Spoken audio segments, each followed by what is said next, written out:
ప్రపంచవ్యాప్తంగా smart phone వినియోగం పెరుగుతుంది. కస్టమర్ల అవసరాలకు తగ్గట్లు రోజుకొక కొత్త టెక్నాలజీ పుట్టుకొస్తుంది. ఈ క్రమంలో వారి భద్రత, గోప్యత ప్రశ్నార్థకంగా మారింది. ఎంత జాగ్రత్తగా ఉన్నా మన సమాచారం హ్యాకర్ల చేతికి చిక్కుతుంది. సున్నితమైన సమాచారం వారికి చిక్కి చాలా మంది ఇబ్బందులు పడుతున్నారు. ఈ క్రమంలో తాజాగా వెలుగులోకి వచ్చిన ఫోన్ ట్యాపింగ్ వ్యవహారం ప్రజల్లో ఆందోళన కలిగిస్తుంది.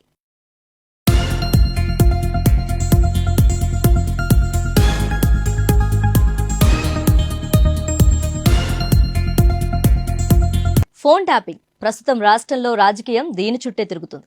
ఒకరి అనుమతి లేకుండా వారి మొబైల్ ఫోన్, ఇంటర్నెట్ ఆధారంగా జరిగే సంభాషణలను రికార్డ్ చేయడమే ఫోన్ ట్యాపింగ్ అంటారు. ఒక్క మాటలో చెప్పాలంటే ప్రత్యేకమైన టెక్నాలజీ, డివైజ్లను ఉపయోగించి ఇతరుల ఫోన్ సంభాషణలను వారికి తెలియకుండా రహస్యంగా వినడం, రికార్డ్ చేయడమే ఫోన్ ట్యాపింగ్. ఇది ఎంత ప్రమాదకరమో మాటల్లో చెప్పలేం. వ్యక్తుల వ్యక్తిగత వివరాలు, రహస్య సమాచారం ఇతరుల చేతుకు చిక్కితే తదనంతర పరిణామాలు తీవ్రంగా ఉంటాయి.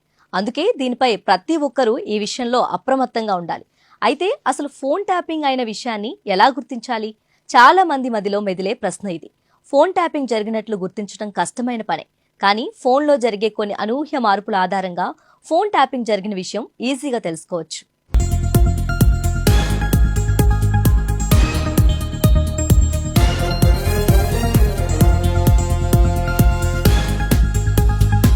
బ్యాటరీ కండిషన్ను ఆధారంగా ఫోన్ ట్యాపింగ్ జరిగిన విషయం గుర్తించవచ్చు.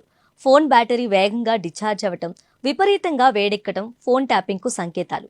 అన్నోన్ యాప్స్ ద్వారా మార్ఫ్లెట్స్ను ఫోన్లోకి పంపిస్తారు.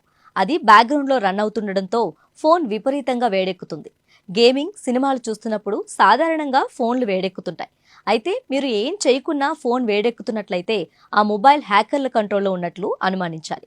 ఫేస్బుక్, ఇన్స్టాగ్రామ్ తదితర సోషల్ మీడియా సైట్స్లో ప్రమేయం లేకుండా ఏవైనా పోస్టులు అప్లోడ్ అయితే ఫోన్ హ్యాక్ అయినట్లు భావించాలి. కాల్స్ మాట్లాడుతున్నప్పుడు వింత శబ్దాలు, రీసౌండ్, వాయిస్ సరిగా వినపడకపోవటం జరుగుతుంటే ఫోన్ ట్యాపింగ్ జరిగిందని గుర్తించాలి. ఉన్నట్లుండి ఫోన్ డేటా అతిగా ఖర్చయిపోతున్నా అనుమానించాల్సిందే. ఫోన్ స్లోగా రీస్టార్ట్, సడన్ గా షట్ డౌన్ అవుతున్నా డౌట్ పడాల్సిందే. వీటితో పాటు గుర్తు తెలియని నెంబర్ల నుంచి టెక్స్ట్ మెసేజ్లు, అలర్ట్ నోటిఫికేషన్లు వస్తుంటే ట్యాపింగ్ జరిగినట్లు భావించాలి. అలాగే ఫోన్ వాడినప్పుడు కూడా స్క్రీన్ ఆన్ ఆఫ్ అవ్వడం కూడా ట్యాపింగ్ కు సంకేతమే. ట్యాపింగ్ జరిగిందని అనుమానం వస్తే ముందుగా ఫోన్ చెక్ చేయాలి. తెలియని యాప్స్, ఫైల్స్ కనిపిస్తే వెంటనే డిలీట్ చేయాలి. సెట్టింగ్స్ లో ఏవైనా తేడాలు జరిగినట్లు గమనిస్తే వెంటనే సరిచేసుకోవాలి. ఎప్పటికప్పుడు సిస్టమ్ సెక్యూరిటీ అప్డేట్స్ చేసుకోవాలి. సెక్యూర్డ్ వైఫై నెట్వర్క్స్ లోనే వాడుకోవాలి. పబ్లిక్ నెట్వర్క్స్ కు దూరంగా ఉండటం మంచిది.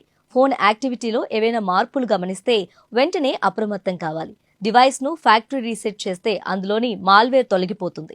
యాంటీవైరస్ లేదా యాంటీ స్పామ్ వేర్ సాఫ్ట్వేర్ ను ఫోన్లో ఇన్స్టాల్ చేసుకోవడం ద్వారా ఫోన్ ట్యాపింగ్ నుంచి రక్షించుకోవచ్చు.